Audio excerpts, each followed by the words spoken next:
Hello again, my little Volks Grenadiers, and welcome to another Mordian Glory video.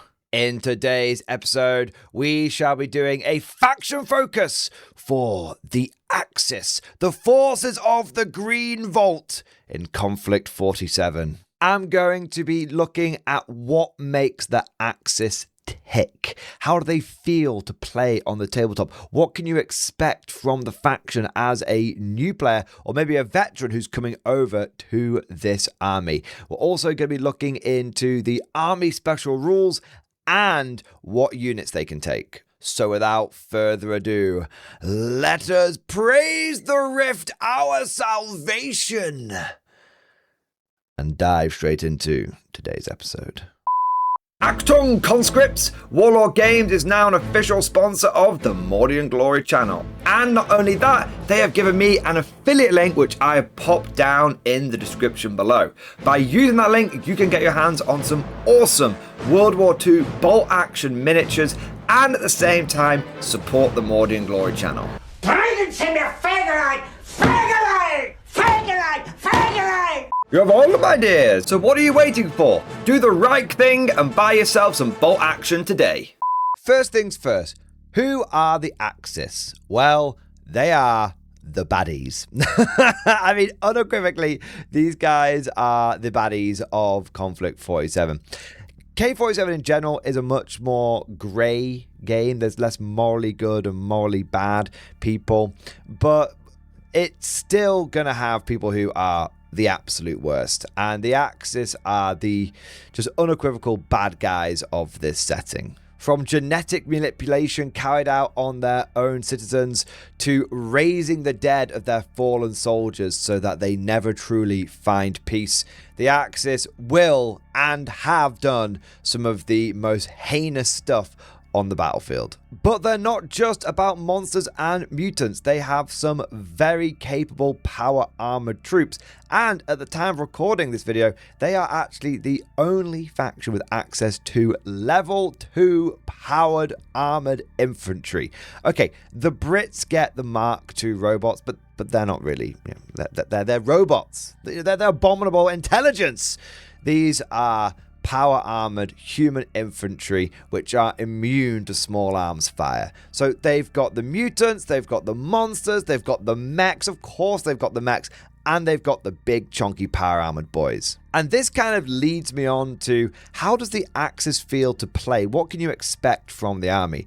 And the truth is, they are an unbelievably flexible army. Do you want to collect a force of all mutants? Squads of Schreckwolfen bounding, I say squads, packs of Schreckwolfen bounding across the table, hordes of Totenkor shambling towards the enemy, flocks of Nachtjäger descending onto the enemies from on high. You can have a full mutant army, or maybe you're like, no, I don't like mutants. I want that professional fighting force. Maybe lean into that elite Prussian fighting spirit, that kind of thing. Well, absolutely, you can do that. You can have no mutants in your army if you don't want to, and you can have lots of professional and very capable veteran, like power armored troopers. And not everyone needs to have power armor. The Axis have plenty of non-power armored troops as well, such as one of my favorite units, the Falcon Troopers. These are jetpack assisted assault troops who can descend onto the battlefield from on high, deep strike as it were, or they can bound up the table very, very quickly, get into the enemy's face and start wreaking havoc. They are a very, very flexible force in terms of their infantry, and this extends over into their armored forces as well, with you being able to take loads of walkers, loads of traditional tanks, or a mixture of the two. And this makes for a very enjoyable army to paint and collect, because any playstyle that you can think of is well accommodated within the Axis. This is true to an extent with a lot of Konflikt 47 armies, but with certain factions, you do feel like it makes more sense, even if it's just from a vibes perspective, to go down a certain route. For example, with the Brits, they can take regular infantry and all sorts of stuff, but you kind of want to take the robots, right? And with the Japanese, you can take regular infantry, but you kind of want to take the teleporting guys and the power armored samurai warriors. That makes sense, right? With the Americans, you can do a little bit of everything, but the Americans feel like they are the deep striking army. They are the fast moving shock and awe kind of force. And the Russians can do a little bit of everything, but the Russians do feel like the Russian bear. You want to be getting into close quarters and battering people with like Ursus infantry. So certain armies feel like they lean in a certain direction, although every army can do every playstyle. But with the Axis, it's really more of a smorgasbord. It's really more of a, hey, you can play any playstyle with these guys, and it feels totally natural to do so. One last high-level thing I want to say about the Axis before we get into the nitty-gritty detail is I think they are a very beginner-friendly army. The reason for this is the units just do what they say on the tin, and they look like what they do. Oh, you need some dead, hard-powered infantry. Take the Style Trooping. Oh, you want a shambling zombie horde. Okay, well, the Totem Corps do that. They're very tough. Oh, you want fast-moving melee monsters? Okay, Knack Jaeger and Shrek Wolfen have got you covered. Every unit, you can just look at it and you know what its intended battlefield role is. Even if you're completely new to this, you can look at something like a Panzer IV with a big gun on top of it and go, okay, yeah, that's a shooter unit, right? And so what I found when playing with the Axis and also playing against them and also introducing new people into this game is I often say that they should play as the Axis first because they tend to pick up what they can do very quickly. They're a very intuitive faction, and straight away they're starting to get power out of the units. Straight away they're starting to get use out of their units. Whereas with some other factions, I feel there's a bit of you have to learn on the job. Like, oh, I'm going to take my Fireflies and run them this way, but actually that doesn't kind of work. It's taken me like 3 games to get my American Fireflies to actually really start singing for me. And so that's not to say the American Fireflies are bad, but what I would say is most Axis units should start off here. And then, once you play a bit with them, they go up a little bit in power level as you sort of learn the nuances. Whereas a lot of other factions, maybe your power or your understanding of a unit will start down here, but once you play a few games with them, they'll actually overtake and exceed the power of the Axis units. So Axis units are beginner friendly because they immediately give you that access to the power, whereas other factions, it's like, okay, you've got to learn to earn. But with all that said, now let's get into the fine detail, starting off with the army list and the army special rules. I want to start off with a quick mention about incorporating bolt action units. There's a bit of chit and dare I say chat from people saying that you can't use bolt action units in K47. That's just totally untrue.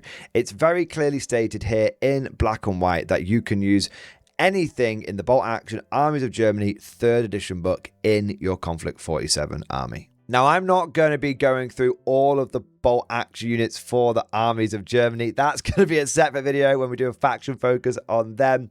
But what I will say is that it's totally okay to lean into those bolt action units. And if I were to say where I think the power might be, I'm thinking that you can get some cheap, fast-moving armor. Things like the Panzer II Lux could be really good in this K47 environment because it's fast, it's got recce, it's got an autocannon. You can't go wrong at the end of the day. It's also quite cheap.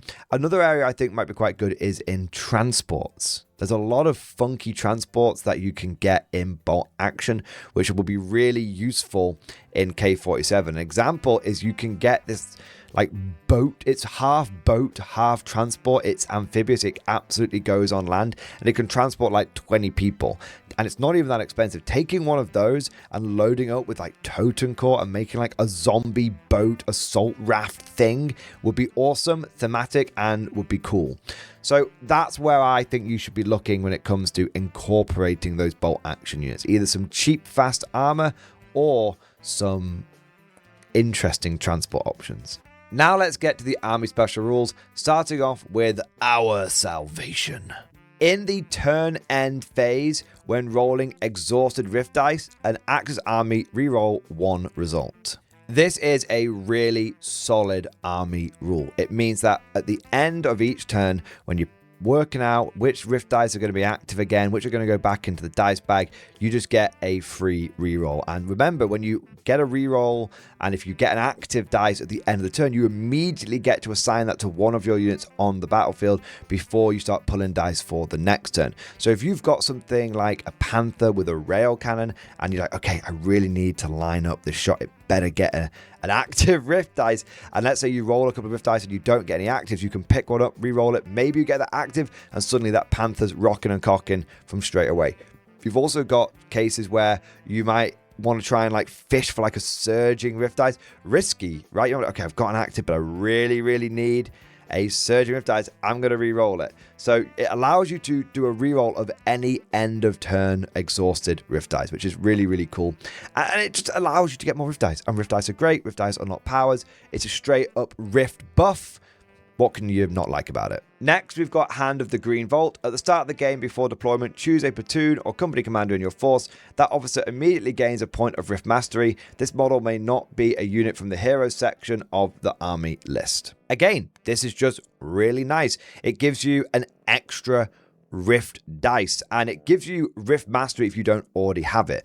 Now, one way that I really like to take advantage of this is you can actually just put this on a regular platoon commander, or even a Schwer Trooper, a Mark 1 Power Armor platoon commander as well, because he can then pay for Rift Mastery on top of this. So you get someone like a platoon commander who might only be like 30 points. He gets a Rift Mastery, so gets a Rift dice for free from Hand of the Green Vault. Then he pays for another one. Suddenly he's got 2 active Rift dice, which means straight away you can use Rift Mastery to combine those 2 dice that are active into a surgeon dice and give that out to a unit. Now that's pretty spicy. You could have something like a Vogel Spinner with the Machine and Chevere, or you could have a Puma or another unit with the proper big gravity gun, and you could give that thing a surging dice from the get-go, and well, anyone who's been on the receiving end of a surging grav gun will tell you that is pretty nasty. If you really want to start getting funky with this though, it is entirely possible for you to take a Style Trooper platoon commander, and he comes with a Rift dice, then you make him Hand of the Green Vault, then you buy him an extra point of Rift Mastery, meaning that he has 3 Rift dice at the beginning of the game. And don't forget, Rift dice, it's not just about combining them to make them surging, you can hand those out. So you could have your Style Trooper commander, who you might be like, I'm not really bothered about his Vormarch ability, and he could literally be like, okay, I'm going to give out a Rift dice to this Totem Core unit. Now they've got 2. Now they've got double regen if they need it. I'm going to have 2 on this Vogel Spinner, which means, oh, sweet, sick. Now, even if it doesn't quite get one of its Rift dice back at the end of game reroll or whatever, at a turn reroll, I should say, then you've got another one in the bank. It also helps you avoid things like getting an exhausted penalty. So look, using Totem Core as an example again, you could use a regen, still have an active Rift dice on it, and you still have the ability to charge people. So Hand of the Green Vault is really good because it starts giving you access to so many more Rift dice, and you'll notice that the axes are all about Rift Mastery and manipulating those Rift dice and getting the results that they want, which means they pretty much always have their abilities operating at maximum power. Speaking of maximum power, and to really illustrate my point, we have Schwerveld Mastery. 1 veteran Axis vehicle in your force equipped with a Schwerveld projector may deploy with 1 of its Rift dice set to surging. Amazing. Straight up amazing. And you might think, oh, it's only like a start of game bonus. Doesn't matter. It's just you're starting with a surging dice.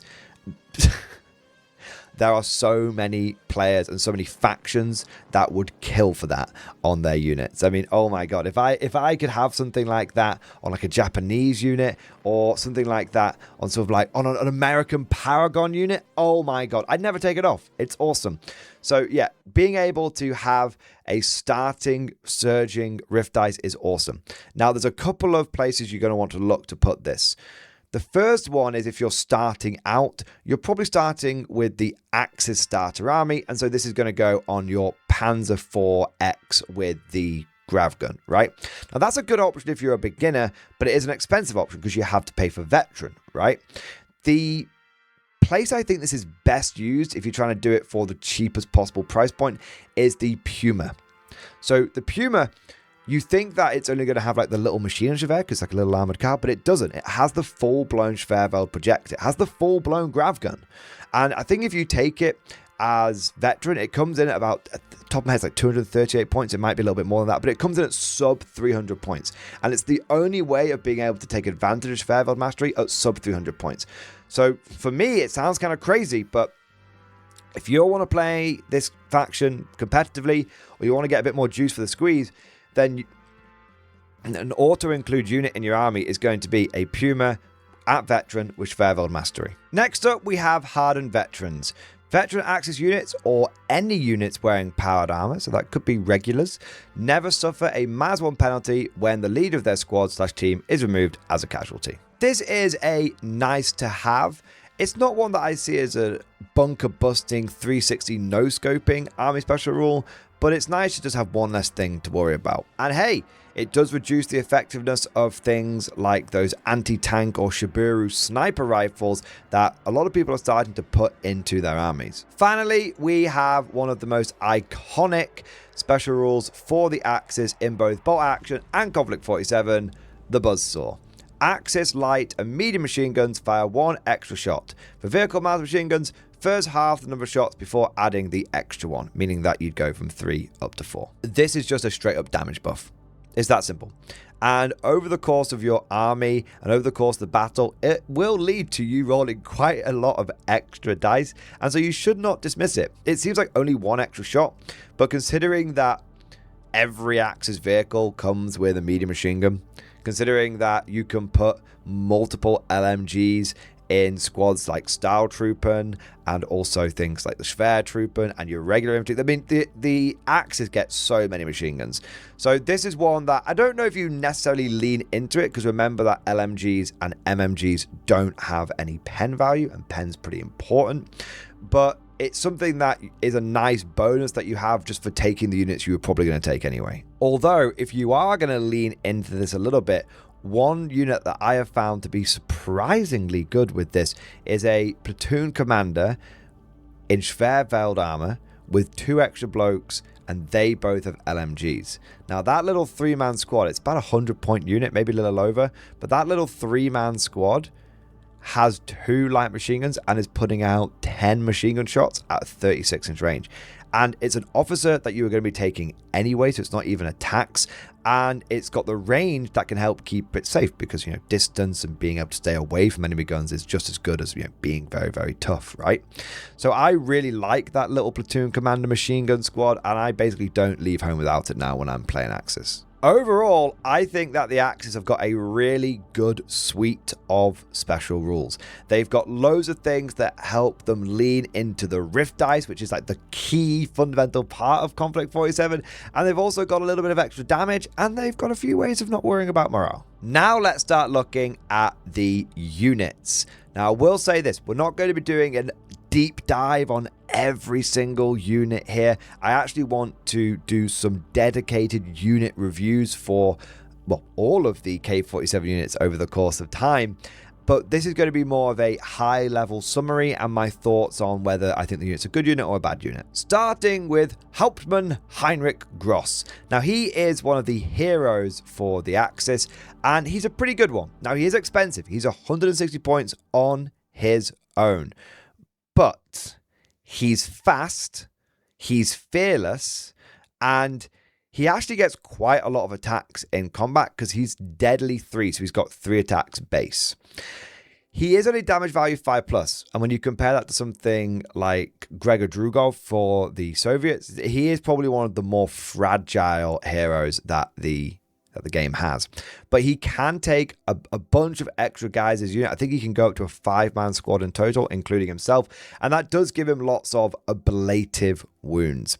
He also has a fantastic ability in the form of Relentless, and he has loads and loads of Rift Dice. One thing that is kind of unique to K47 is units can activate more than once. Normally it's once per turn, but with Relentless you can actually get units to activate multiple times. It's kind of like he's got the advantage of loads of Rift Dice, and then he gets like loads of like pseudo guts as well. he is a force multiplier. He's a force multiplier that can Barney in combat, but he's a force multiplier first and foremost. And being able to have multiple units activate multiple times, admittedly on the same order, so it's not quite as good as Guts, is phenomenally powerful. I see this guy acting as a bit of a, well, as a company commander kind of role. He is essentially a souped up company commander, and I see him as being around like a battery of maybe like rail cannons or machine and chevers, something like that, you know, a battery of firepower, just unleashing electric grab death onto the enemy. Or I can see you using Heinrich Gross to launch a very relentless and very powerful shock and awe like assault, a wide-ranging assault. Think about it. He can sit back and order a battery of guns, or you could have this guy leading forward multiple units of Schreckwolfen or Totenkorps. Hey, those Totenkorps aren't going to feel that slow when they're activating like twice in a turn. Multiple squads of them are activating twice in a turn, running maybe 8 inches each time. Suddenly they're getting up the board. He can make Totenkorps fast. He can make Schreckwolfen unbelievable. So he's a really good force multiplier, and that's the way you want to think of him. But your opponent probably can kill him if they try, so be a little bit careful. If he's leading that spearhead assault, well, he might go down. Then we get to the HQ teams. Now, we have quite a few officer options for the Axis. We've got a standard company commander, one in Schwertruppen armor, which is the grade 1 armor, and then we've got one in the Stahltruppen armor, and then we've got platoon commanders that basically mirror those, so regular, Schwertruppen, and Stahltruppen armor. Personally, I think if you're going to go for a company commander, you might as well go for Heinrich Gross. So I think the real question here comes down to what kind of platoon commander do you want?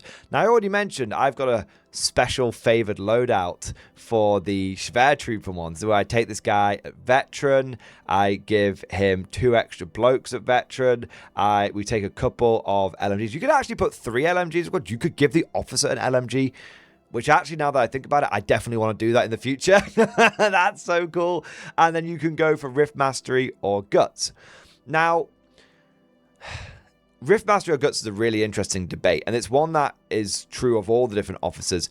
Your instinct is going to be, I'm going to go Rift Mastery. But Guts is a really, really powerful ability. And you are going to get a free Rift Mastery from Hand of the Green Vault anyway on one of your officers. So going 1 Rift Mastery, 1 Guts might be the more savvy way to go. But I don't blame you if you end up going full Rift Mastery all of the way.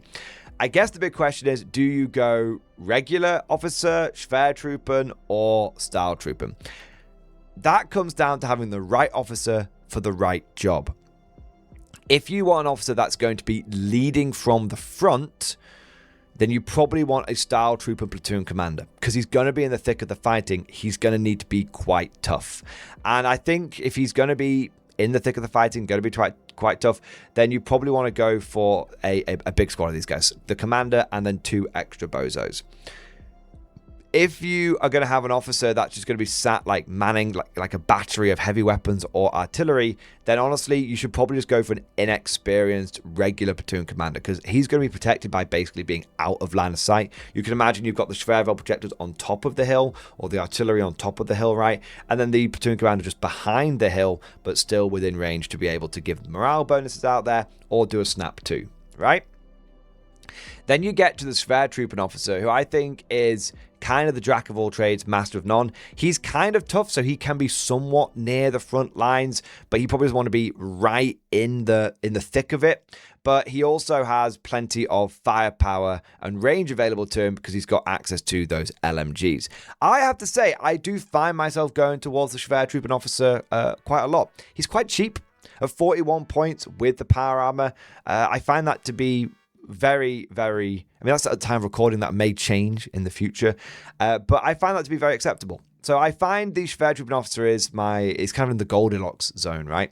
But I think, again, there's no right or wrong answer here. It's about having the right officer for the right job. There's no point having a Stahltruppen commander with all the extra durability sat behind a hill ordering some artillery, and there's no point in having a weak platoon commander trying to lead a forward charge. He's just going to die. So I think it's about having the right officer for the right job, and I quite like the Schwertruppen officer because I find them to be quite flexible. And between you and me, I just really like the look of the old German power armor, so that's probably the number one reason why I'm biased towards it. Then we get to the non-officer support. So we've got things like the medics. Medics are interesting, but I don't tend to find I bother with them in Axis armies. I'm too busy taking power armor and mutants, and medics cannot work. They can't give their 6-up sort of feel no pain save out to rift units or to power armored units. So I don't tend to bother with medics as an Axis player. As for forward artillery and forward air observers, both of these are actually, I think, slept on a little bit. Konflikt 47 is played at 1,500 points. 75 points for an artillery barrage or for an airstrike is actually really affordable. Unlike in Bolt Action, which is played at a lower points level, 1250 points, and then a lot of the units tend to be a bit cheaper anyway, and so the forward air observer can sometimes look like quite an expensive option next to some other things in Bolt Action. In Konflikt 47, 75 points is dirt cheap, so I would definitely not dismiss these things. Definitely not dismiss them. And I'd probably go... I think the better choice is the artillery observer, because he can't be intercepted. The plane that comes in and does the strafe from can actually be intercepted, whereas you can't intercept the artillery observer. All right, that covers the characters and support units at the top level, the HQ choices, as it were. But let's get to my favorite bit, the poor bloody infantry. It's important to say right away that Konflikt 47, like Bolt Action, really does feel like an infantryman's game. Now, mechs are really cool and tanks are really cool, but you can't score objectives with those units. You can't hold key locations on the battlefield without infantry. Those are the units that can contest objectives, but they can't actually hold them.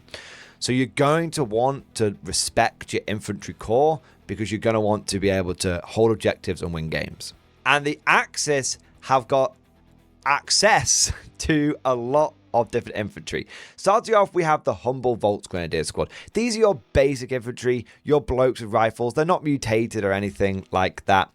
A lot of people have a tendency to overlook these bozos because they think, well, why would I take basic bozos when I could take like really cool power armor stuff? But they're cheap. They are cheap and efficient. At 60 points for 6 blokes with rifles, that is a unit which can claim an objective. And then if it dies, that's fine. Because remember, objectives are always sticky in Konflikt 47. It will remain under your control until the enemy gets their own infantry unit over there to wrestle it back. So having a unit like Volksgrenadiers run out onto an objective, claim it, and then you keep that objective under your control by having like mechs and armor around it, totally valid tactic. But you might be thinking, well, I want my ship munchers to do a little bit more than just claim objectives. They can do that. Firstly, you get access to 2 LMGs, and that can be on just a 6-man squad.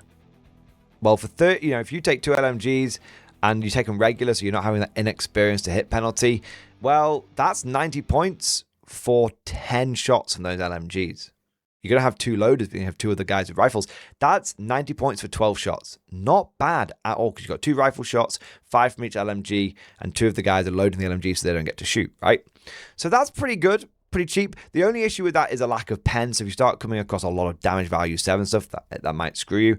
But the other area that I really like is the infantry flamethrower. If you take engineers for 1 point per man, and then you take an infantry flamethrower for 96 points on regular, you have a unit that realistically can actually threaten anything in the game.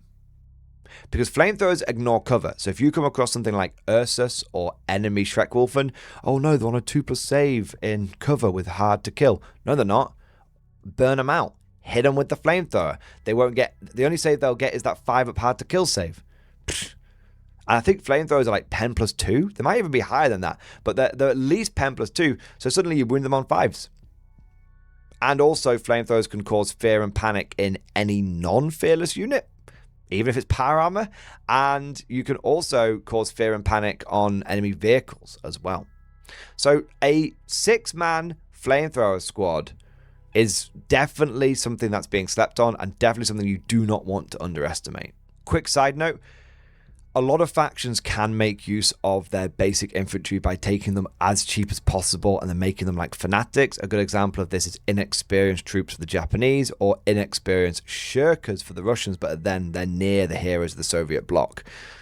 The Axis don't really go down that inexperienced horde route. I mean, you can do, there's nothing stopping you from doing it. But where I think the Axis, their basic infantry does better is if you try and make them cheap yet capable rather than cheap yet disposable. Next up, we have the Legio Aquila squad. These are essentially reskinned Volksgrenadiers. They are there so that the Italian players can build a essentially pure Italian army using their own infantry units. They are in many ways very similar to the Volksgrenadiers. You'll see that they get the flamethrower, LMGs, SMGs. The thing is they don't get assault rifles, so they are a little bit more limited in that regard.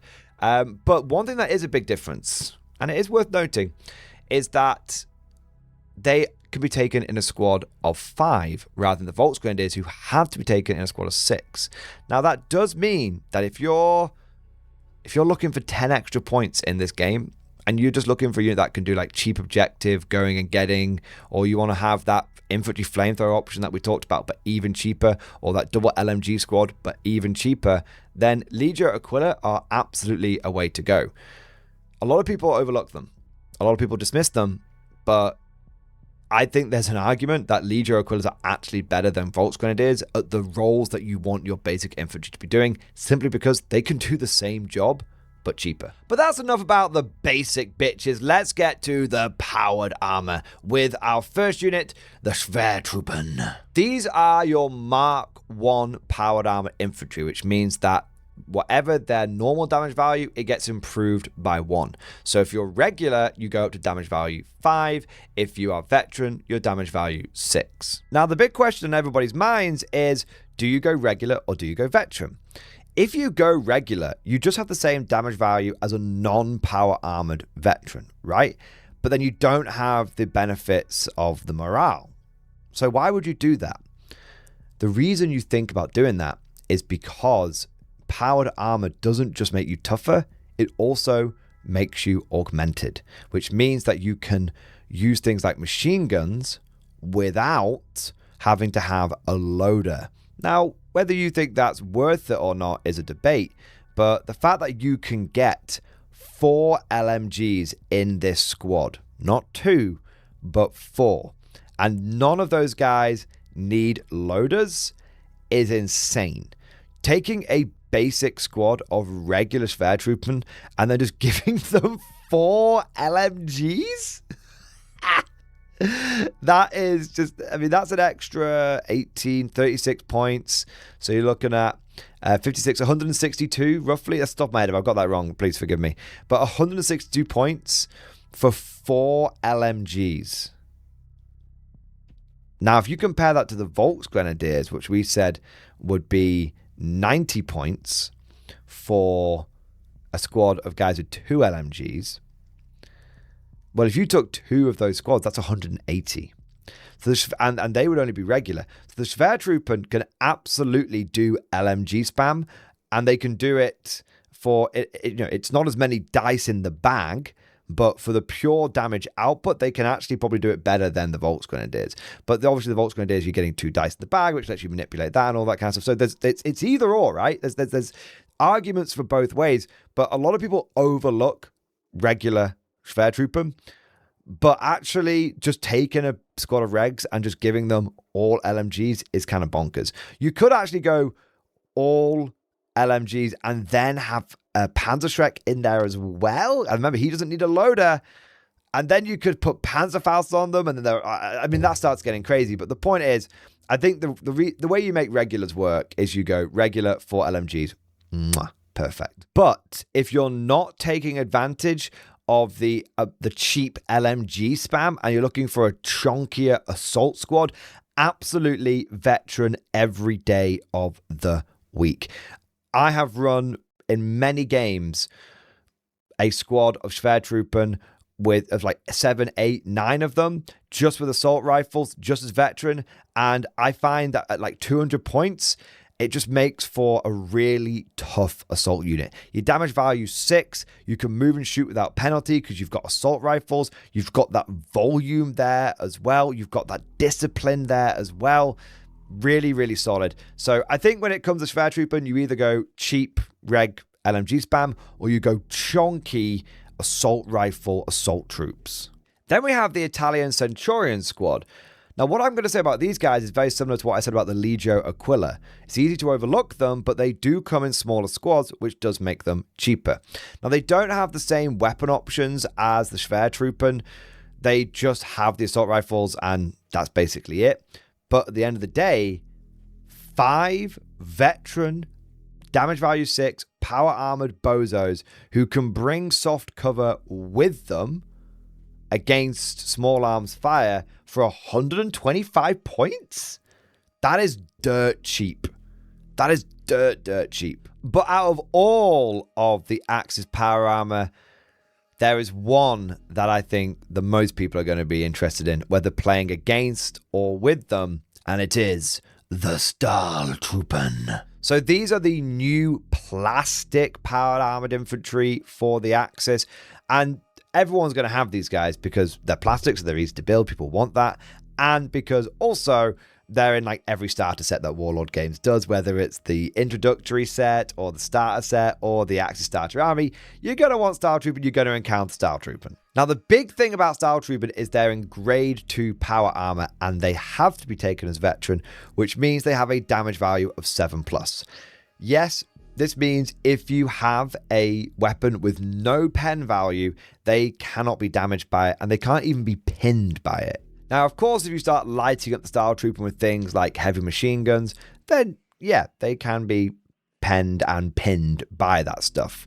But rifles, SMGs, assault rifles, LMGs, MMGs, they have no effect on the Stahltruppen. Does this make them invincible?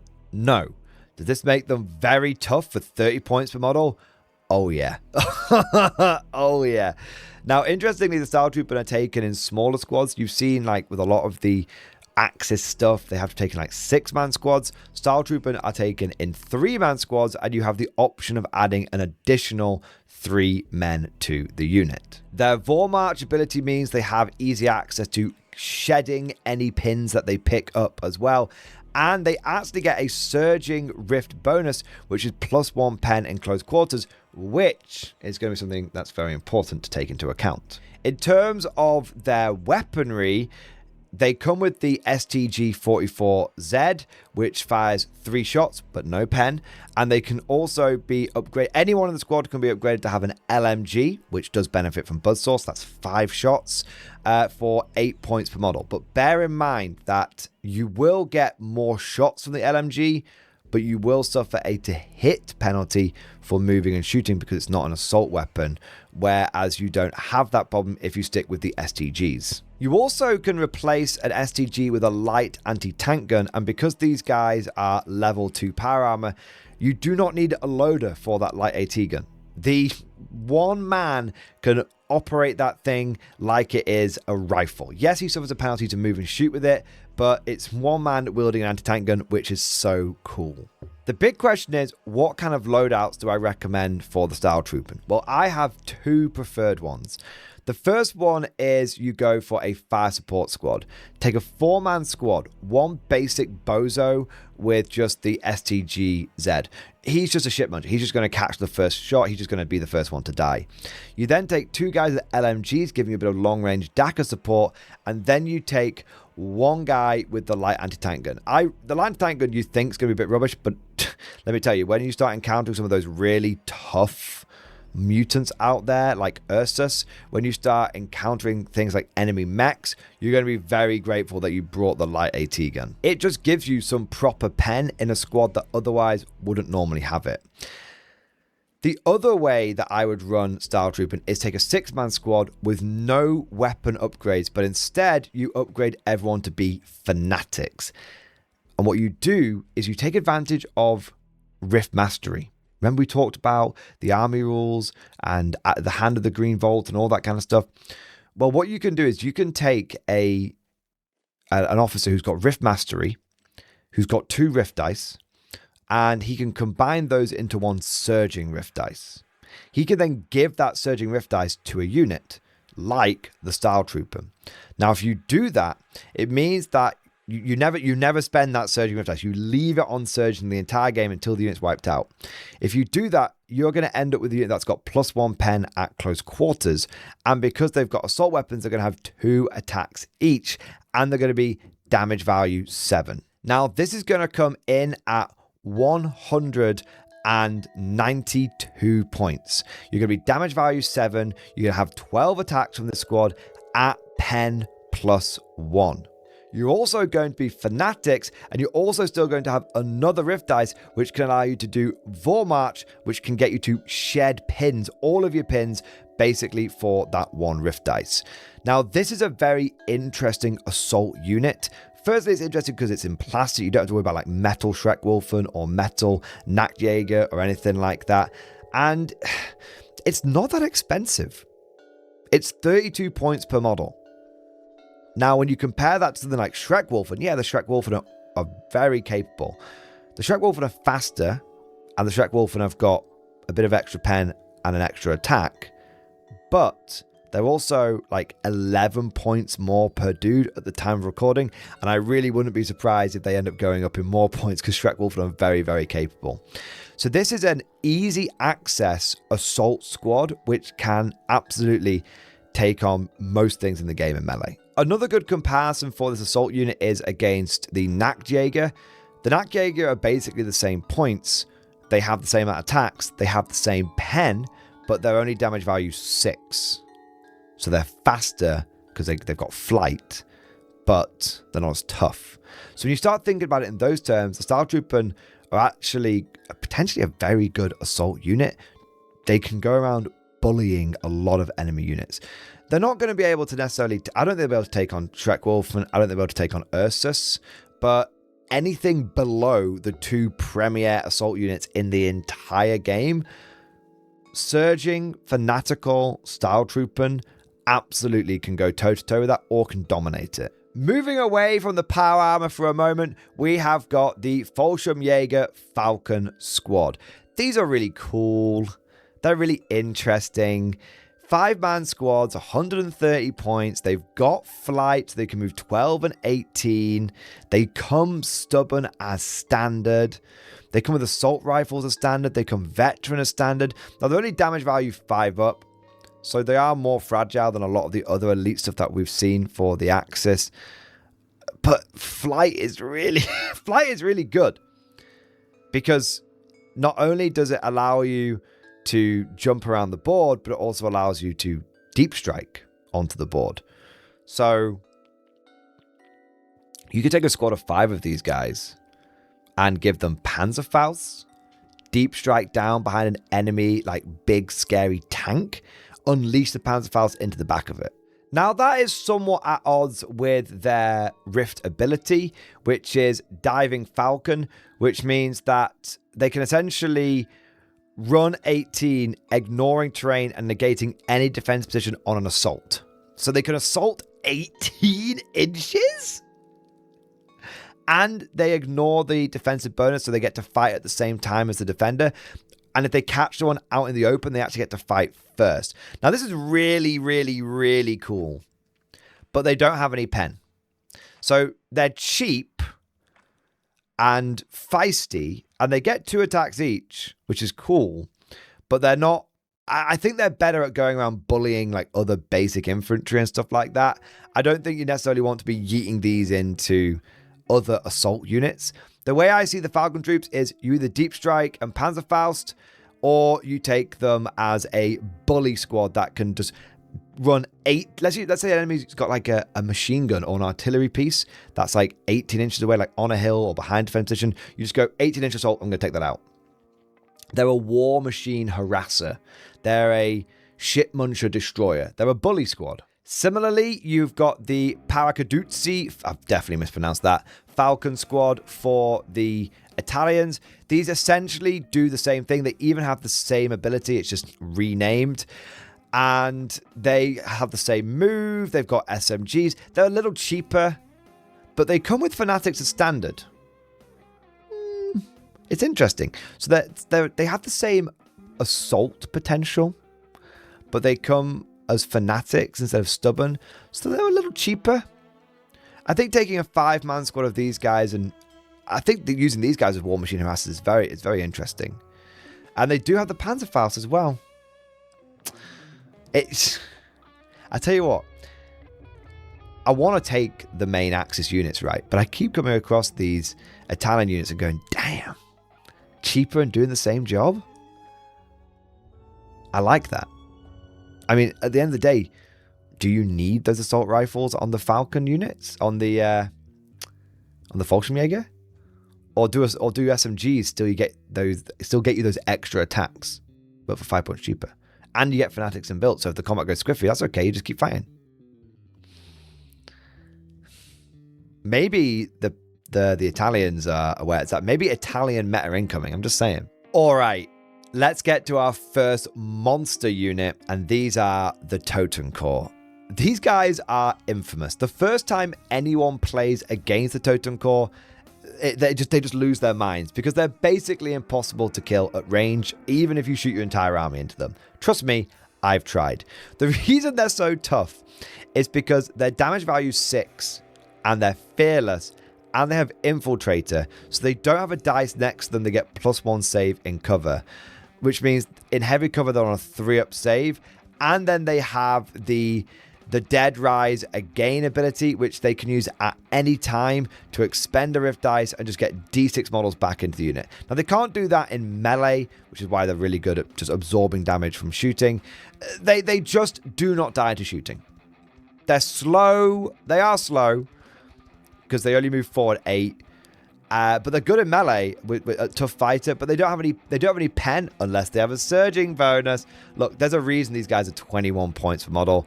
They are amazing. I love the Totem Corps. Zombies are cool. We've all played Nazi zombies. Well, I suppose if you're a kid of the early 2000s, you've played Nazi zombies. These are Nazi zombies. They're so cool. Yeah, I love Totem Corps, and I think that a lot of Axis players never leave home without them. However, are they overpowered? No. They're one of those. These guys are almost a perfect example of how the Axis operates. As a beginner, you can throw Totem Corps into your army and feel the ultimate power. And if you're on the other side of the table, it feels like the Totem Corps are really good. But the moment you figure out how to beat them, then suddenly they become a non-problem. This is what I was saying, like Axis units, they start off here, but they only go up to about here. Whereas everyone else starts off down here, but then they end up super high. First time I faced Totem Corps, I lost my mind. I've faced them 4 other times since, and I've beaten them, no problems whatsoever. No dramas, not even an issue, not even a thing. The way that you beat them is you basically chip them down to kind of like get rid of so forcing them to like expend their Rift Dice to regen, and then you just like charge with melee. Or frankly, you just charge with melee. They're not that good in melee. Like, yeah, they're getting a lot of attacks, but they're not likely to have a surging dice. Even if they have a surging dice, I beat Totem Corps in combat with Daughters of the Motherland. I've beaten Totem Corps in combat with Paragons. I've beaten Totem Corps in combat with just power armored infantry. They are tough, but once you figure out that they can't, once you figure out that they don't get a cover save in melee, and they don't really have a pen bonus, and you can typically draw that out by forcing them to like Dead Rise Again from some shooting. And once you figure out that they're not that good into damage 6 infantry themselves, you realize that they are a very tough unit, one that will absorb all the shooting in the world, but as long as you've got some melee with some pen on damage value 6, they're just not an issue whatsoever. So they're more of they're a learning unit. Everyone has to face the Totem Corps at least once and have their minds blown by them. But once you actually take the time to learn how to handle them, they're not an issue whatsoever. But one unit which I think is very, very good. Maybe even overpowered. But I don't want to reserve that. I don't want to say that just yet. I want to reserve that judgment because it's still early days. Is the Schreckwolfen.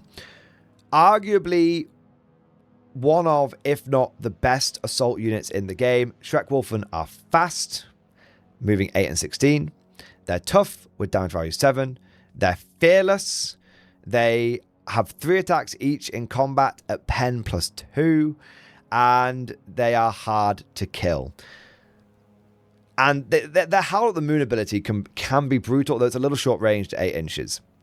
Their surging bonus is amazing. They go down to 8 plus. They're 43 points per model. Now, they seem super broken. But remember, they only have 1 wound. If they fail, they're tough to kill save, they die. The problem with Schreckwolfen is a lot of people are not taking advantage of rift weapons against them. Rift weapons ignore cover. Once you ignore the cover, the Schreckwolfen are on a 5-up save. 5-up save for a 43-point model? That's... yeah, and so that you can deal with them if you're fighting against them. But if you are using the Schreckwolfen, what you want to do is look at your opponent's army and look at where their ignored cover is, and then basically just avoid it. Schreckwolfen leaping from cover to cover and then just gobbling up an entire flank is very, very doable. In fact, that's exactly the way you should be running them. They are fast, tough, furious, brutal in melee. They're not unbeatable, but they are arguably one of the best units in the game right now. Next up, we have the Nachtjäger. These are... We've been wanking off a lot of the Axis units up until this point. The Nachtjäger are the ones that I think are maybe a little weak. They're 30 points a model, so they're not cheap. They're only a melee unit. They're only pen plus 1 in melee. They're only damage value 6. And whilst they're fanatical, they're not fearless. Schreckwolfen are fearless. Totenkor are fearless. But Nachtjäger aren't fearless. Now, the reason this is a big deal is it means they can be affected by pins. Sure, they're not going to get pinned out because of fanatics, but they can still fail order tests. So they're not quite tough enough. They're not quite deadly enough. They've only got 2 attacks each. They've not got the same pen. Yes, they are very fast. Yes, they can assault 18 inches, ignoring terrain. So they're like war machine harassers. I guess they're a little bit like the Falcon troops. You want to be thinking of them as like a harassing unit, but they are not a frontline shock assault unit like the Schreckwolfen are. And they shouldn't be, because they're so much cheaper. They're 13 points cheaper. They're only 30 points a pop. And they can be taken in very small squads. 2 Nachtjäger, 60 points. So they are harassers. That's what they are. I think a lot of people see the models and think they're meant to be like these front line bruisers, because the models do look absolutely brutal. They look amazing. But you have to think of them as not shock infantry. You have to think of them as harassing backline disruption infantry. Most of the mutants for the Axis are melee orientated. The Nachtjäger are the exception to this. So they are 120 points for 5, bringing them in at 24 points per model, which actually makes them one of the cheaper mutants. Even Totenkor, like 21 points. They are only damage value 5 up, but they are veteran. They aren't fearless, but they are fanatics. Now, what the Nachtjäger do is they are really fast shooty guys. So they are fast, which means they can run 16 inches. And they have fieldcraft, which means they can ignore the movement penalties, like moving through like rough terrain. So everyone else, when they move through terrain, basically has to do it at an advance. Nachtjäger don't. So they can run straight through terrain 16 inches. Makes them a very, very fast moving unit. Not even Shrek Wolfer can do that. Not even a lot of flight units can do that. Because with flight, you can move 18, but you can't land in rough ground. Whereas Nactil Ben can actually go 16 inches and be in rough ground. So they are one of the fastest infantry choices, and a lot of people underestimate that and underutilize it. Obviously, if you run, they can't shoot, and they do have guns. They come with SMGs as standard. But they do have a active Rift bonus, which means that you can spend their Rift dice and they can change their order dice to ambush. So you can run 16 inches with these guys and then put them into ambush. That's very cool. That's genuinely very, very cool. And they also do have access to some pen on their weapons, which a lot of Axis shooting units don't. Because they can take the Schwarlitz MP40 SZL Schweimeiser. Okay, it's just the it's the Super MP40, which still only has like a 12-inch range, but is pen +1. That's good. That allows them to Barney with a lot of different infantry choices. And they do also get the Panzerfausts, and they can take some LMGs as well. I feel like the best way to use these guys is to go with the extra pen on the main guns, on the main weapons, the SMGs. I mean, that's just 10. It's just 10 points for a 5-man squad. I'm actually kind of tempted.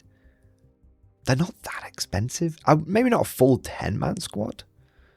But, if I was to spend 200 points on this unit, I could take an 8-man squad and give them all SMGs with all of the good SMGs, the Super MP40s.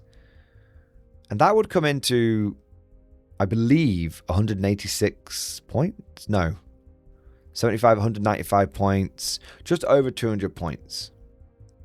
Now that's 8 blokes who can run 16 inches forward and go on ambush with extra pen. That's pretty good. So I think, and they've also had Panzerfaust as well.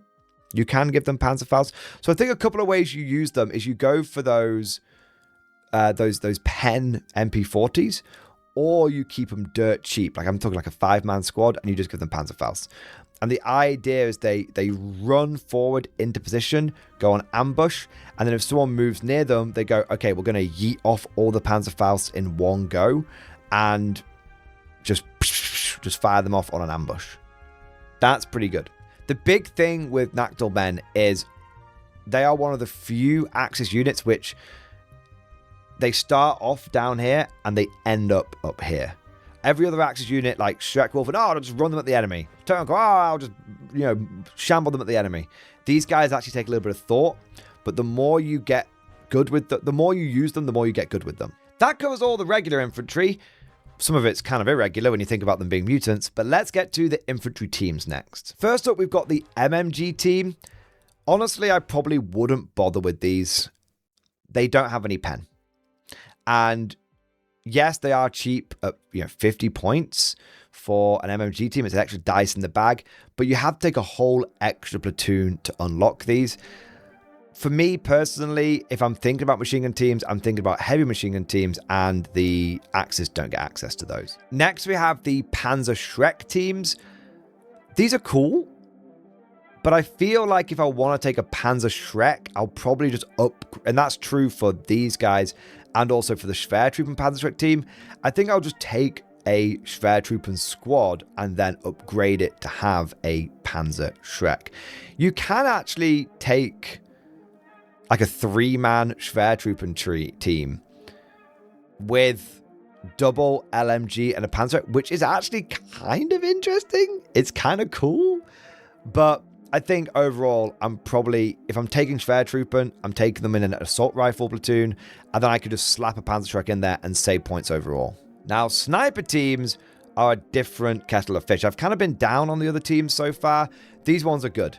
Take them as regular, upgrade to have the anti-tank rifle, and it actually becomes really good.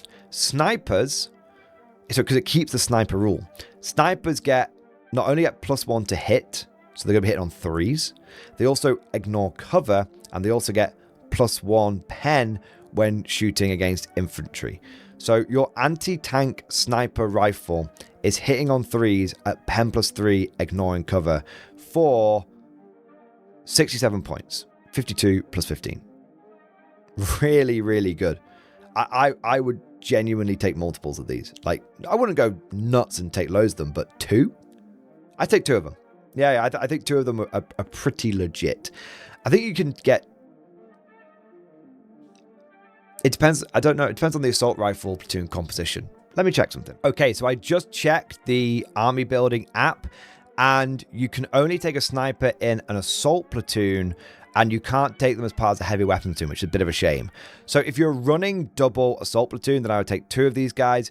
If you're just running 1 assault platoon, I'd just take 1 of these guys. But either way, I would definitely take an anti-tank sniper rifle team, no questions asked. Then we get to light mortars. In bolt action, light mortars are really good. In K47, I think they're a cheap dice, which does have pen, technically. I think you can take them as part of an assault platoon. If you have 21 points left over, I'd slap in an inexperienced light mortar. Otherwise, I probably wouldn't bother with them. As for medium mortars and heavy mortars, I tend to find that in K47, armies are a lot more maneuverable. People are moving a lot more, and that does reduce the effectiveness of mortars who kind of need to rely upon dialing in. I don't think that they're a waste of time, but I don't think they're the auto-clued like they are in bot action. Flamethrower teams are interesting. I think that because you can take them in your basic squads, like your Volksgrenadiers and your Legio Aquillas, that you're probably better doing it there because it's just 30 points upgraded squad. You'll still get the flamethrower. It'll get some more ablative wounds, and it'll save you like 30 points. But I'm not against the idea of a flamethrower team in like a Jeep or small car that you can run forward with, jump out, and start burning. And burning some Schreckwolfen or some Ursus or something like that. Again, I think because a lot of these weapons can, like with the Panzerschreck, they can be put in your main squads. That's probably where you'll do that. But I think there's still play with flamethrower teams for sure. That covers the weapon teams. Now let's look at the artillery. The Axis get light, medium, and heavy artillery, as well as light, medium, heavy, and super heavy anti-tank guns. We'll get to the Schwer Objector in just a moment. In a world of monsters, mechs, grav guns, and all that kind of stuff, it's really easy to overlook the standard field artillery. But I do think it is worth a mention. It's cheap, man. It's dirt cheap. A light artillery team is 45 points. It still has pen +2 on a template. You can fire it indirect, and that helps it ignore cover, or you can, which is less useful, obviously, because, as we said, there's a lot more movement going on, or you can just fire it direct at people. Now, it's not going to be so good into things like Schreckwolfen and Ursus, because they're going to have hard to kill, and they're going to have wide formation, and they're going to have fearless. So against that kind of stuff, it's not so good. But against power armored infantry, it's great. You know, you're there firing away with all your small arms, struggling to fish for 6s against power armor, or you just yeet a light artillery team shot into them. Just shoot it directly. Hit them on a 4. Wound them on 4s. They're not wide formation. Probably get 3, 4, 5, 6 of them under the template, depending on how badly your opponent's spaced out. I don't think light artillery teams are a bad choice at all. And the same goes for medium artillery. Medium artillery is still very acceptable. It's 85 points. And again, you're probably not going to bother with the indirect fire because of the mobility of the game. But just being able to go, look, I'm going to hit you with a 3-inch template at pen +3. That can force power armor to go down. Sure, and then they'll be getting a cover save, and that you probably won't dislodge them. But a lot of power armored units have got short range guns, like SMGs and stuff. And so being able to go, look, I'm just going to... I don't think it's bad at all. I really, really don't think they're bad. I think they're just overshadowed. Heavy artillery starts getting into an interesting place because it's actually not cheap anymore at 135 points, but it is very, very powerful. I probably wouldn't go for heavy artillery, but I would definitely consider light and medium artillery. Likewise with the anti-tank guns, they are cheap. However, light AT, I think you should just put it in the Startle Trooping Squad. Honestly, I think it's in a tougher place, and it's cheaper, and it's more mobile. As for the medium anti-tank guns and the heavy anti-tank guns and the super heavy anti-tank guns, yeah, they are cheap. 70 points for medium AT. Can't really turn our nose up at that. The problem is that I think the Germans have access to rail cannon technology. And I think even though the rail cannons are very expensive, they are just really, really good. So I don't think you should bother with the Axis anti-tank guns because of the rail cannons. You're going to take a rail panther basically. But I absolutely think that light and medium standard artillery has a place in an Axis army. But back to the good part. Let's look at the Schwerwelle projector. I told you things get overlooked. Schwerwelle projector is great. Like really, really good. 135 points for a big grav gun. So you're getting lots of extra, like I think it's pen plus 4 on this thing. So basically this thing is like a 2-shot anti-tank gun as standard. Or it can project the gravity pulse, which as we know is just awesome. And it's really cheap, and it's got decent range on the Schwerwelle projector. Would I upgrade them to veteran and grade 1 heavy power armor? No. Would I take them dirt cheap or as inexperienced? Probably not. Reason being, if you're generating the gravity pulse, you still have to roll to hit. And if you're inexperienced, there's a to hit, mass 1 to hit modifier, which kind of diddles you slightly. I think take as regular, have a great time. I would seriously consider taking 2 of them. Take an artillery platoon, take 2 Schwerwelle projector teams, take an inexperienced platoon commander, snap 2. You might be thinking, because that's a lot of grab pulses. You could even take guts on that platoon commander instead of rift mastery as well, and be like, ooh, just gonna hand out. Gonna get one of these things to fire twice. Or you take Rift Mastery and you can use that platoon. You could go Rift Mastery and hand the Green Volt, and you could use that guy to put an extra active Rift dice on each one of the Schwerwelle projector teams, which basically guarantees that they're always going to have an active Rift dice, because between the rolls at the end, you re-roll, you pick them up the dice and getting a roll, them having 2 dice each, they've always got like a backup. Yeah. That's probably how I would do it. 2 Schwerwelle projectors, inexperienced platoon commander with Rift Mastery, sit them on something like a hill and just start graving. It's graving time. I suppose the question some people might have is, would I go for Schwerwelle projectors or would I go for the conventional artillery? For that question, the answer is very simple. It comes down to cost. Look, if I take 2 regular light artillery teams and an inexperienced platoon commander, it's coming in at 111 points. It's like nothing. It's dirt cheap, right? Even if I go for the medium artillery, it's still coming in at like under 200 points. If I go for the Schwerwelle and I'm going for like regular, then I'm looking at 270 points plus the inexperienced platoon commander, 291 plus the point of Rift Master, which is 15 points. So what, like 306 points or something like that? That's expensive. So it comes down to what you want to spend on points. It is also worth mentioning with the Schwerwelle projector that they are only going to be damage value 4 up. So they will be eminently destroyable. So they are a very cheap way of getting grav in your army, but they're a very fragile way. And unless you're willing to spend a lot of points on them to make them damage value 6, at which point you're probably just better off taking like a Vogel spinner. Yeah, I think you should expect them to die. I mean, think about it. You play against some Americans, they'll just deep strike fireflies next to them and just go, let's rock, and just kill them, right?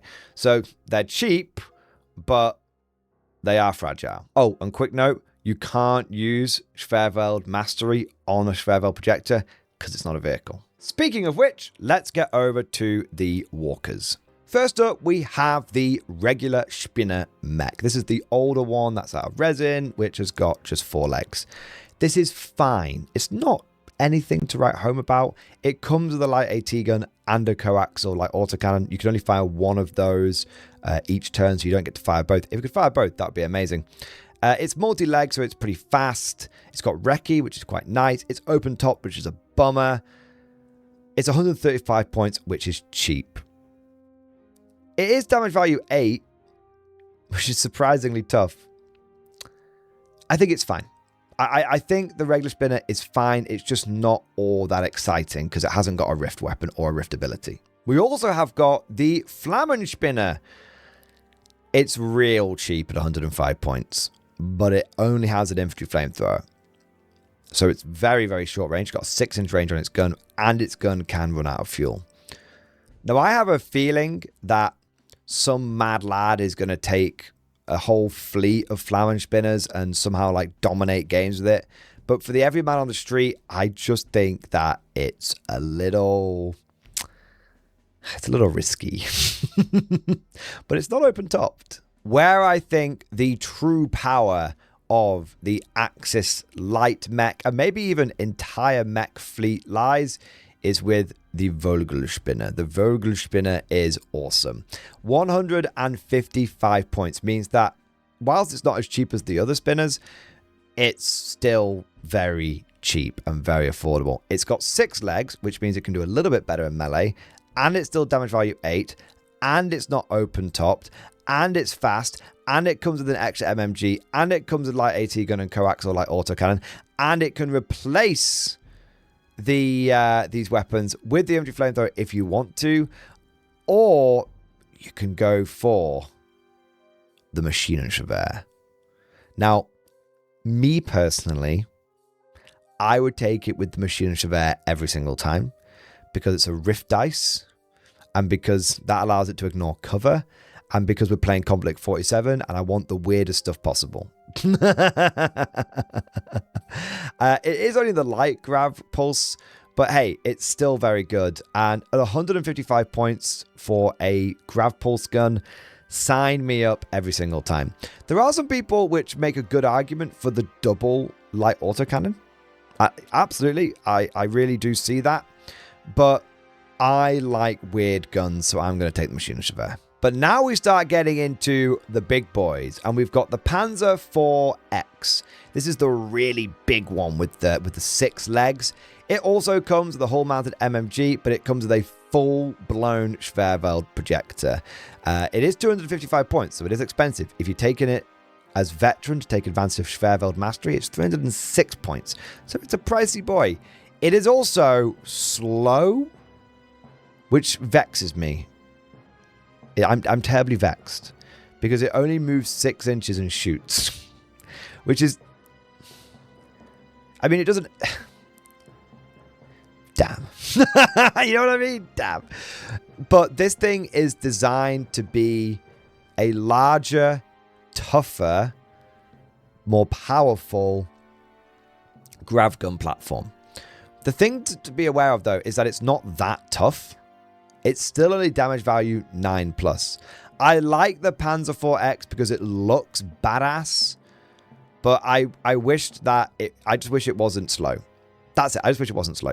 You can actually swap out its weapons for like a heavy anti-tank gun or a light howitzer. I really don't know why you would. Like, I really don't know why you would. But you can add a pintle-mounted MMG, which is kind of cool. Double MMG and a big Schwerveld projector. Yeah. Overall, I like the Panzer IV-X. I'm probably over-focused on the fact that it's slow. I like the Panzer IV-X, and I think if you're getting into the Axis and you're looking for your first big boy grav gun projector, this is probably where you want to start. The Axis do have one more medium mech, which is... Okay, I can't pronounce that, so I'm just going to call it by its nickname, the Locust. The Locust is cheap. It's 185 points.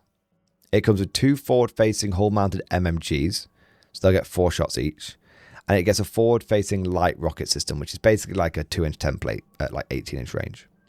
It's fast, because it's a full-blown walkie mech. It's got 12 and 24 inches. It's 2-legged, so it's got an extra pivot. And it has jump, which means it can deep strike in. And it's only 185 points. And it's done at value 9. In its basic configuration, I think you basically use it as I don't know how to put it, like a rugby player or an American football player, a quarterback maybe. I don't know sports. You just, in its basic configuration, I think you just run it at like enemy vehicles that don't want to be in melee, because it's a damage value 9 mech with fists, which means that when it gets into other lighter mechs, it just tears them to pieces, because they can only do superficial damage to it, but it can do full damage to them. When the enemy charges it with things with infantry, it gets to fight first with its arms that auto hit at 10+4. When you encounter enemy regular vehicles like Shermans and stuff, it can run in there and tear them to pieces. So in its basic configuration, it's just it's like a cheaper Grizzly. And honestly, I really like the Grizzly tank for the Americans. So in its basic configuration, it's just a melee bully quarterback kind of like unit. But it's not a one-dimensional unit. If you're going to take advantage of jump, then I think you probably want to upgrade it with the light autocannon and the medium anti-tank gun. Now that will cost you 60 more points, putting you up to 245, making you pretty expensive. But you can deep strike down behind an enemy vehicle, for example, and then fill it in with light autocannons and medium anti-tank guns, and you'll be in point-blank range, so you'll be hitting on 3s, and you'll be getting pen +2, so your medium anti-tank gun goes up to pen 7, your light autocannons go up to pen 4. Oh, and you'll be in point-blank. So I think you'll get an extra +1 pen on top of that as well. So you'll actually be pen 8 on the medium AT gun and pen 5 on the light autocannons if you get behind an enemy vehicle and start shooting it in the ass. So there's 2 ways of using this thing. Either just running at the enemy and like just bullying them with it, but dirt cheap, or expensive behind Smasher. That sounds wrong. Now the last 2 mechs that the Axis have is the Thor and the Wotan. So the Thor and Wotan are basically the same in terms of profile. They're both super heavy walkers at damage value 11+. They can both take reinforced front armor to make them front armor 12, which is amazing. They are both 6 legs. I think they're both slow as well. Yes, they're both slow. So these things are really, really big and tough, and they're very, very intimidating. Very, very intimidating indeed. And for some armies, they just won't physically be able to kill them. Like, oh, look, you've got a heavy Tesla cannon shooting me in my front arc. Pfft, good luck. You know, even if you combine those pens, you're probably still not going to get what you need. So they're very, very tough, but they're very expensive. Now, each one is clocking in at around 400 points. The difference between the 2 comes down to the weapons. So one comes with a turret-mounted heavy howitzer, light autocannon, and pintle MMG. The other one comes with the turret-mounted rail cannon, a light automatic cannon, and a pintle-mounted MMG. For my money, the Wotan is a bit more expensive. It's 40 points more expensive, but I would probably go for that every single time. I think the rail cannon is just such a good gun. And it basically means that you have the final answer. You have the final word in armored duels if you're an Axis player with a Wotan. You just do. The Rail Panther, which we'll get to in a moment, is cheaper and does a lot of damage, but it can be taken out. It's only a medium tank. Even the reinforcement armor, it's only a medium tank at the end of the day. Rail Panthers will be taken out by Fireflies dropping down behind them and shooting them in the rear armor. That will happen. If a unit of Fireflies drop down behind a Wotan, even if they're in point blank range, rear armor, and +1 and the pen +1 natively, their maximum pen is +4. Well, your damage value 11. So they still can't damage you. So a lot of people are overlooking the Wotan, but you know what would be crazy? If this thing ends up coming out in plastic, which I think it's going to. If this thing comes out in plastic, so people get easy access to it, I would not be surprised if it ends up becoming a go-to unit, because I think a lot of people are going to be taking Rail Panthers, and a lot of Rail Panthers are going to be taken out in the ass. So yeah, I think the Thor is cool, but I'd always go for the Wotan because it's just a semi-indestructible rail cannon. Now, the big thing is, though, that is a true statement until you face into someone else's rail cannon. The Wotan can still be one-shot popped by an enemy rail cannon very easily. So if we do get into like a rail cannon meta, it'll be interesting to see between the Wotan and the Rail Panther which one comes out there. And it'll be interesting to see how that meta ends up developing if it becomes Wotan on Wotan combat. Alrighty ho-ho, we've covered the walkers, but now let's get to the other vehicles, the ones that tend to go around on tracks or wheels. First up is the Panzer IV-X. Now this is very similar to the one we looked at earlier, but this one is tracked rather than on legs. It has the same gun. It has the same weapon options. So in terms of damage output, it's the same. It has the same durability. So in terms of toughness, it's the same. It's got the same damage value. Where it differs is you can take the side skirts for 10 points. Now that's actually quite useful because there are a lot of Panzerfaust and ATRDs and other rockets that are being taken by a lot of other armies these days. So actually pretty useful. But the big thing is it's actually a little faster. It's on track, so it goes 9 and 18. So it basically comes down to, but it's not as good as melee. The Spider Walker obviously can do melee with all of its legs, right? Whereas this thing can't really do that. So really it comes down to, do you want your tank to be a little faster, but basically not doing anything in melee and at risk of getting torn to pieces by enemy melee units? Or do you want a unit that's slower, but can actually, you know, if a bunch of melee infantry charge it, it gets to do some like auto leg attacks first, right? The other big thing you need to take into account is the size. Like the Panzer IV is actually pretty diddy. It's pretty small. You can definitely hide it behind houses and terrain and all that kind of stuff. The Panzer IV-X with the legs is a big boy. It's very wide. So it's a lot harder to hide that thing. Overall, they are fairly equal and the points cost reflects that. It's going to come down to you as the player to decide what you want from your Panzer IV. Next, we have the Panther X, the Rail Panther. I'm just going to say it, I think for a lot of Axis players, this is going to be an auto-include, at least for a time, because it's the cheapest way you can get access to a rail cannon. And rail cannons are unequivocally the best anti-tank in the game. It's a bit like when you face Totem Core for the first time, they just blow your mind. It's the same with the Rail Panther. And at 328 points in a 1500 point game, eminently takeable. Yeah, you might roll a 1 here and there, but eminently takeable. And for me, has been an auto-include since day one. You can swap the rail cannon out for a grab pulse weapon. I wouldn't bother. It does save you some points. To be fair, it does save you 40 points. But I think if you're taking a Panther, it's to get access to the rail cannon, right? If you want a Schwerfeld projector, you can get it cheaper on the Panzer IV or on the Puma that we'll see in a moment. You can also swap it out for a regular super heavy anti-tank gun, but I just wouldn't bother. If you're taking the Panther for anti-tank purposes, take the best anti-tank gun you can. Now, there is a slight disadvantage to the light Shining Cannon, is that it can't be overloaded.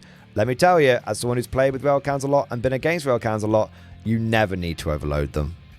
Like, you just never, ever, ever need to do it. So it's not even a debuff. Like, truthfully, it's not even a debuff. So this thing is great.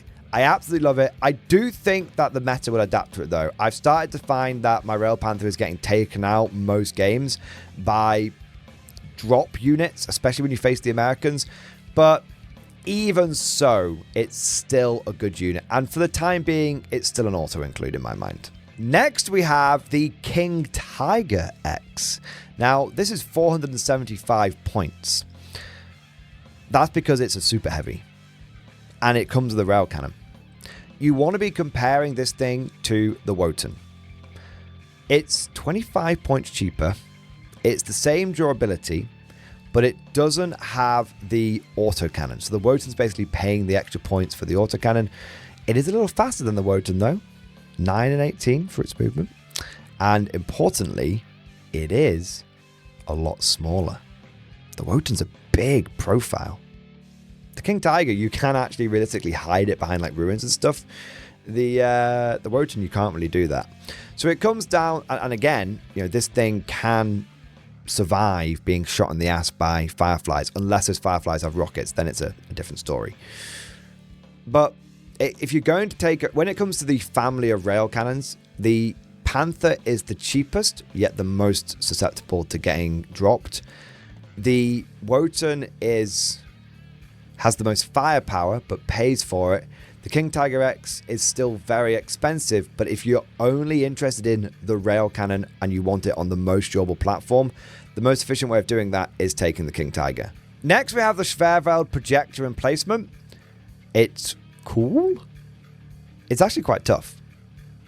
I mean, it's easy to overlook this thing and dismiss it and think, oh, I don't want to take like a fortification or anything like that. But look, it's more expensive than a Schwerveld projector team, but it's cheaper than a Puma. It's cheaper than a Panzer IV. It's cheaper than a Panther. It counts as a medium tank, so I think that means that it can actually benefit from Schwerveld Mastery if you take it as veteran, which is kind of cool. The big problem is it's immobilized. It can't move.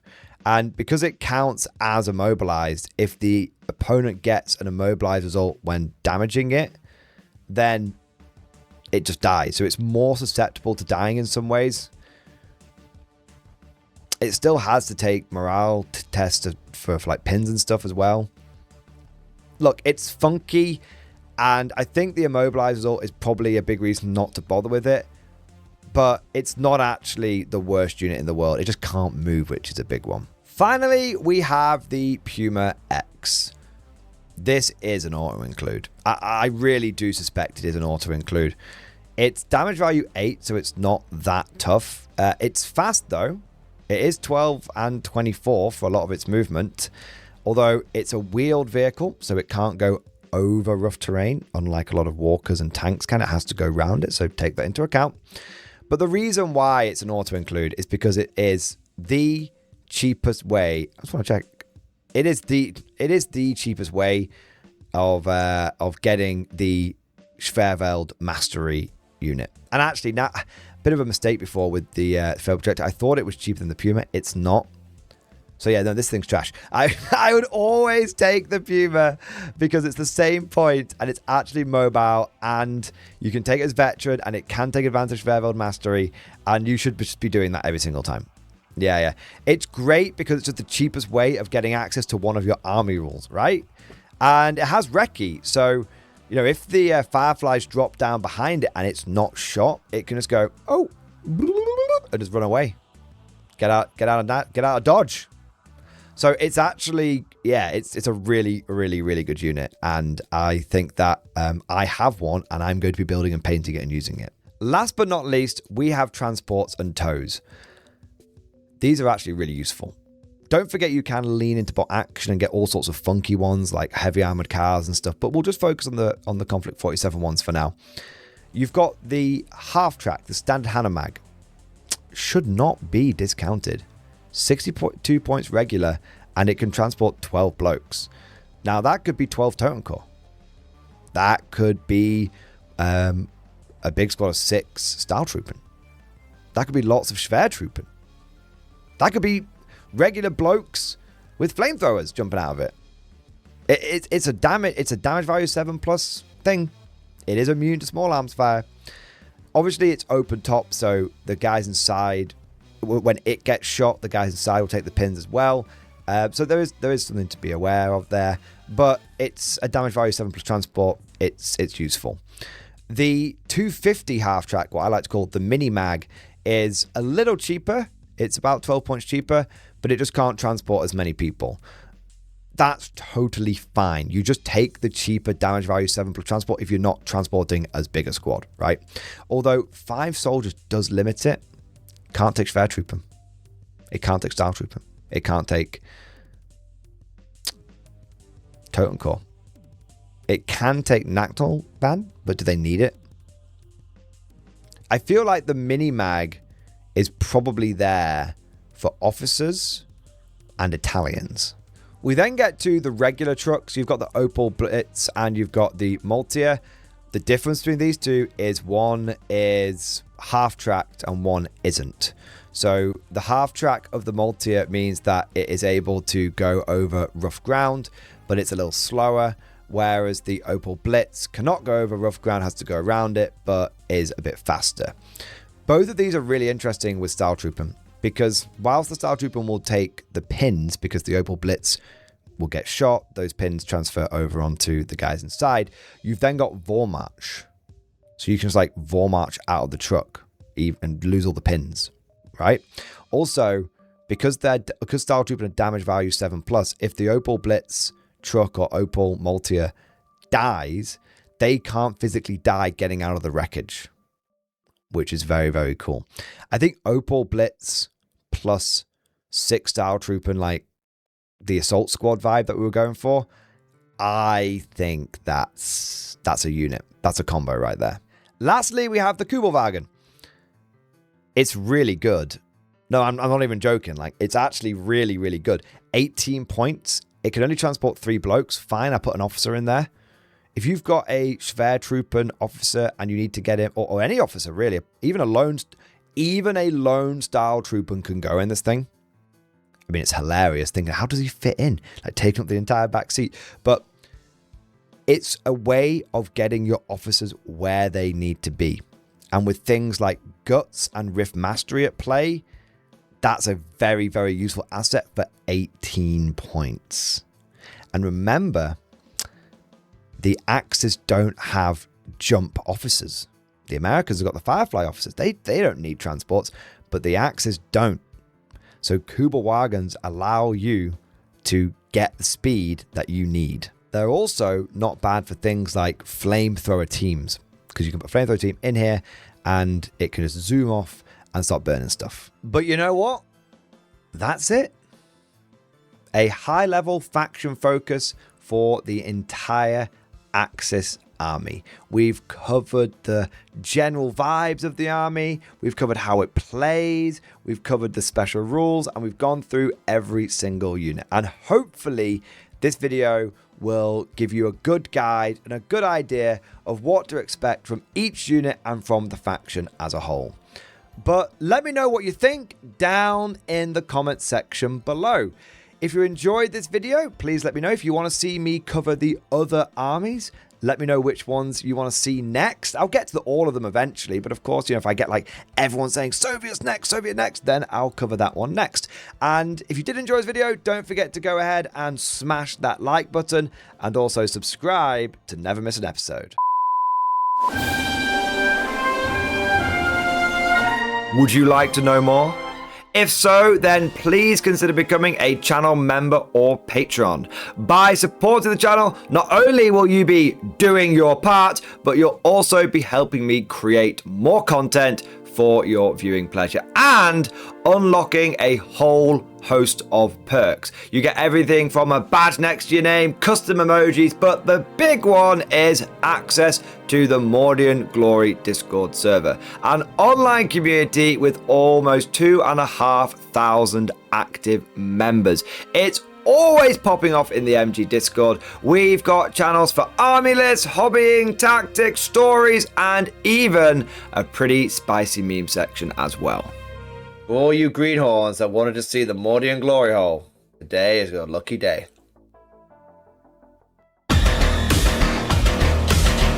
And joking aside, I do want to say a massive thank you to all of the current channel members and Patreons. You guys are amazing. Truly the lifeblood of the channel. I could not do Mordian Glory full-time without the incredible and generous support of my members. So thank you guys so much. And last but certainly not least, I want to say a personal thank you to all of my top tier Patreons. These are the War Masters, the people who have truly gone above and beyond the call of duty. So a heartfelt thank you to Redfield, 32, Jurgens, Miasma, Try Again, Bragg, RJ, Scorpion, Bonbon Vert, Lord Pryor, Nicholas Walsh, John Stubbs, Guardian, Varney, Sword, Fish Trombone, Pickalock the Forged. Seriously guys, thank you from the bottom of my heart. Your support is incredible and it makes a huge difference. Thank you so much. That's all for now. Hope you've all enjoyed today's video, and of course, as always, see you guys next time.